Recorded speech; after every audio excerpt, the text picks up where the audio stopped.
जरा सोचिए, एक ऐसी जगह राजस्थान के किसी अनजान रेगिस्तान में जहां सूरज का ढलना खुशी नहीं बल्कि एक अजीब सा खौफ लेकर आता है। आज हम एक ऐसी ही कहानी की गहराई में उतरेंगे। तो सवाल ये उठता है कि आखिर ऐसा क्या है उस गांव में, क्यों वहां के लोग रात के नाम से ही कांप उठते हैं। चलिए आज इस रात से पर्दा उठाते हैं। ये कहानी शुरू होती है जोधपुर से करीब 80 किलोमीटर दूर एक बिल्कुल अनजान से गांव में। एक ऐसी जगह जो शायद नक्शे पर तो मिल जाएगी, पर उसकी जो कहानियां हैं ना, वो सुनकर किसी की भी रूह कांप जाए। और इस गांव के नियम सुनेंगे तो हैरान रह जाएंगे। बिल्कुल अजीब हैं। जैसे ही सूरज ढलता है, हर दरवाजे पर अंदर से नहीं बाहर से ताला लग जाता है। खिड़कियां एकदम कस के बंद कर दी जाती हैं और फिर सुबह तक बस एक अजीब सी डरावनी खामोशी, सन्नाटा। कोई भी घर से बाहर कदम नहीं रखता। अब आते हैं इस कहानी के किरदारों पर।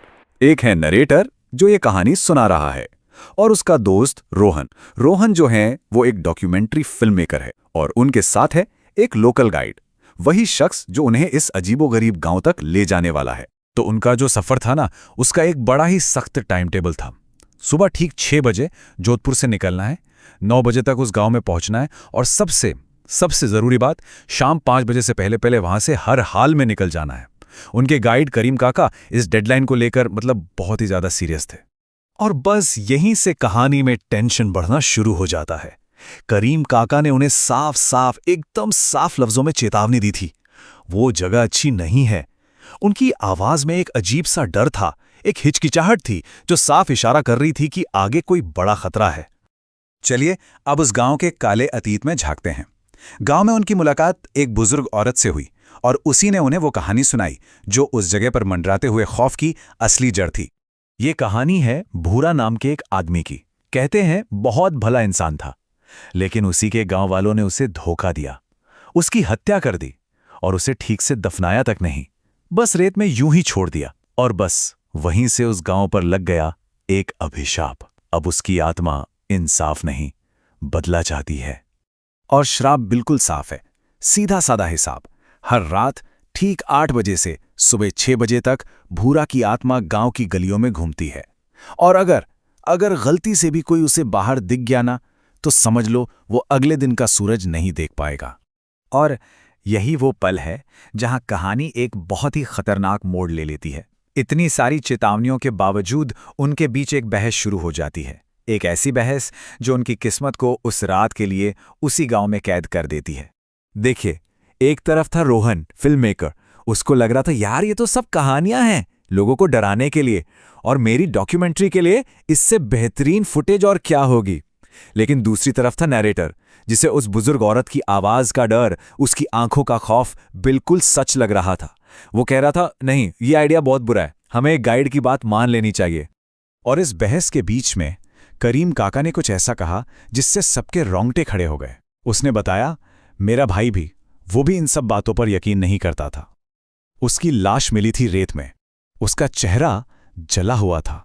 अब ये कोई कहानी नहीं थी, ये एक खौफनाक हकीकत थी जो उनके सामने खड़ी थी। तो जब रोहन नहीं माना, तो करीम काका ने उन्हें एक पुराने घर में छोड़ दिया। लेकिन जाने से पहले उसने जिंदा रहने के 3 सबसे जरूरी नियम बताए। नंबर 1, रात 8 बजे के बाद दरवाजा बंद रखना। नंबर 2, कोई खिड़की मत खोलना। और नंबर 3, सबसे जरूरी, चाहे कोई भी दरवाजा खटखटाए, कोई भी गिड़गिड़ाए, दरवाजा मत खोलना। तो अब चलते हैं उस खौफनाक रात की तरफ। जैसे जैसे अंधेरा गहराता गया, गांव की खामोशी टूटने लगी, और खौफ की एक ऐसी लहर शुरू हुई जिसे वो दोनों शायद जिंदगी भर नहीं भूल पाएंगे। घड़ी में ठीक 8 बजे, बिल्कुल वही समय जब उस आत्मा के जागने की बात कही गई थी, और ठीक उसी पल गांव का सन्नाटा टूटा। पहली आवाज जो खामोशी को चीर कर आई, वो थी एक पायल की, छन छन, जैसे कोई औरत धीरे धीरे उनके दरवाजे की तरफ ही आ रही हो। हर छनक के साथ कमरे में टेंशन बढ़ता जा रहा था। और फिर एक औरत की गिड़गिड़ाती हुई आवाज, प्लीज खोलो, बहुत तकलीफ हो रही है, प्लीज दरवाजा खोलो। आवाज में इतना दर्द था कि किसी का भी दिल पिघल जाए। ये एक इम्तिहान था, करीम काका के नियम को तोड़ने का एक भयानक लालच।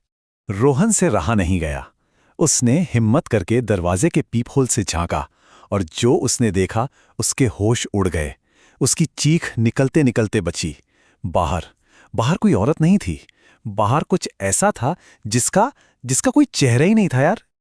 और जैसे ही उस चीज को एहसास हुआ कि उसे देख लिया गया है, उसका असली रूप सामने आ गया। औरत की वो नरम, गिड़गिड़ाती हुई आवाज अचानक एक भारी, कर्कश और डरावनी आवाज में बदल गई। जो अब भीख नहीं मांग रही थी, अब वो हुक्म दे रही थी, तुमने मुझे देख लिया, अब तो दरवाजा खोलना ही पड़ेगा। वो रात जैसे तैसे गुजरी। एक एक पल सदियों जैसा लगा।